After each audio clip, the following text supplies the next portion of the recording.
तिलिस्मी बाग और बहादुर आयान। बहुत पुरानी बात है, एक दूर दराज सल्तनत के किनारे पर एक पुरस्कार जंगल था जिसे लोग खामोश जंगल कहते थे। इस जंगल के बारे में मशहूर था कि वहाँ एक ऐसा जादुई बाग छुपा है जिसके फूलों से रोशनी निकलती है, लेकिन आज तक जो भी वहाँ गया वो कभी वापस नहीं आया। एक दिन आयान नामी एक बहादुर लड़का जिसके पास एक पुराना नक्शा था, इस बाग की तलाश में निकला। इसे मालूम था इस बाग के वस्त में एक तिलिस्मी आईना है जो सच और झूठ में फर्क दिखाता है। जैसे ही अयान जंगल में दाखिल हुआ, परिंदों की चहचहाट अचानक रुक गई और दरख्तों ने अपनी शाखें ऐसे हिलाना शुरू कर दी जैसे वो इसे वापस जाने का इशारा कर रहे हों। चलते चलते अयान एक ऐसी जगह पहुंचा जहां रास्ता दो हिस्सों में बट गया था। एक तरफ घनी झाड़ियां थी और दूसरी तरफ एक साफ सुथरा रास्ता। जैसे ही इसने साफ रास्ते पर कदम रखा, जमीन जोर से लरजने लगी। अचानक एक गैबी आवाज आई, वही पाओगे जो तुम छुपाओगे, कदम वही उठाओ जो मुश्किल नजर आए।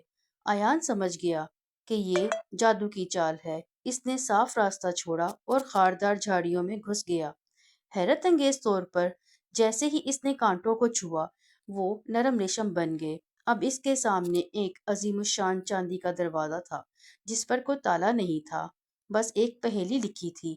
मैं जितना ज्यादा होता हूँ तुम इतना ही गम देख पाते हो, बताओ मैं कौन हूँ। अयान ने कुछ देर सोचा और पुकारा, अंधेरा। दरवाजा एक जोरदार आवाज के साथ खुल गया और अंदर का मंजर देखकर अयान की आंखें खुली की खुली रह गईं। अंदर हजारों नीली रोशनियां तैर रही थी।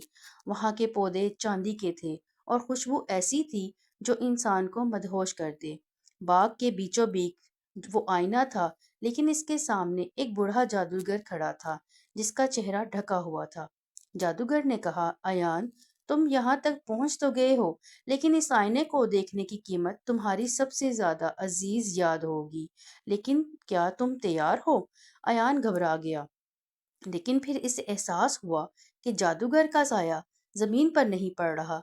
इसे शक हुआ ये कोई जादुई फरेब है। इसने आईने की तरफ देखने की बजाय अपना हाथ आईने पर रख दिया।